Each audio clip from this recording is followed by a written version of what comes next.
আগে কুমিল্লার মানুষদেরকে ইতর ভাবতাম, এখন দেখলাম ব্যাপারটা তার থেকেও খারাপ।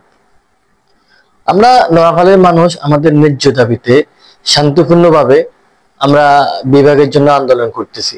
ফেসবুকে পোস্ট দিচ্ছি আর বিভাগের দাবি তুলছি, কিন্তু আশ্চর্যের বিষয় হলো কুমিল্লার মানুষ আমাদের কমেন্ট সেকশনে এসে গালিগালাজ করতেছে। রে ভাই, একটা মানুষও ভালো কথা বলে না। আমি বুঝি না, আমরা বিভাগের জন্য আন্দোলন করলে ওদের এত জ্বলে কেন? আমরা তো একবারও বলি নাই কুমিল্লা বিভাগ না হোক। আমরা শুধু দাবি তুলছি, হয় আমাদেরকে আলাদা স্বতন্ত্র বিভাগ দাও, না হলে কুমিল্লার সাথে না, আমরা কুমিল্লার সাথে যাব না।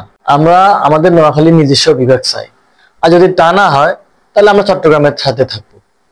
কিন্তু আমার বোঝা আসে না কুমিল্লার মানুষ নোয়াখালীকে সাথে রাখতে এত মরিয়া কেন? আমরাও চাই তোমাদের কুমিল্লা বিভাগ হোক, তাতে আমাদের কোনো আপত্তি নাই, কিন্তু তোমরা আমাদের নোয়াখালীকে টানাটানি করতেছো কেন?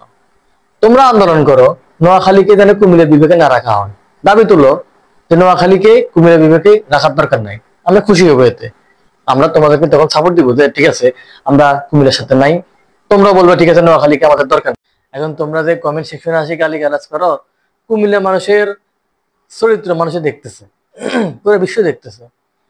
গালিগালাজ করো না, ঠিক আছে? গালিগালাজ না করে সমাধানে আসো। আমরা নোয়াখালী চাই, নোয়াখালীর লোক কুমিল্লা বিভাগে যেতে চাই না, তোমরাও দাবি তুলো যে আমরা নোয়াখালীকে নিতে চাই না, তাহলে সমাধান হয়ে গেছে। সরকার তাহলে একটা সিদ্ধান্ত নিবে আমাদেরকে ছাড়া, আমরা চট্টগ্রামের বিভাগে থাকি, ঠিক আছে? পরিশেষে একটা কথাই বলি, নোয়াখালী আমাদের গর্ব, নোয়াখালী আমাদের পরিচয়। আমরা আলাদা বিভাগ চাই সম্মানের সাথে, কারো ছায়া না।